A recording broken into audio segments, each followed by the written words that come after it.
Hello people, అందరూ బాగున్నారా? చాలామందికి కాలేజ్ అయిపోయిన కొన్ని సంవత్సరాల తర్వాత వాళ్ళ కాలేజీకి వెళ్తే ఒక ట్రాన్స్లోకి వెళ్ళిపోతారు.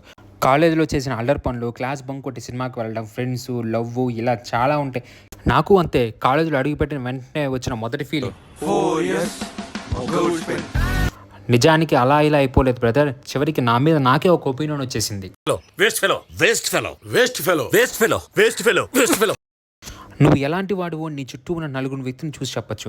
అలాగే నువ్వేంటో నీకు తెలియజేసేదే నీ కాలేజ్. నేను చదివిన కాలేజ్ జీవితం గురించి కాదు కదా, అట్లీస్ట్ క్లాస్ రూమ్లో పాటల వరకు కూడా వెళ్ళలేకపోయింది. ఈ కాలేజ్లో నేను జాయిన్ అయినప్పటి నుంచి ఈ కాలేజ్ అయిపోయి వెళ్ళిపోయేంత వరకు నా ఫీలింగ్స్ ఎలా ఉండేది.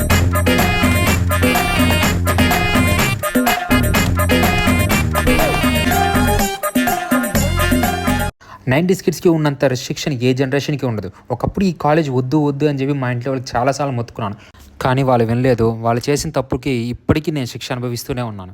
ఈ కాలేజ్ నుంచి నా చదువు అయిపోయి బయట వచ్చే లోపల ఎంత కోల్పోయానంటే నా జీవితాన్ని కోల్పోయాను.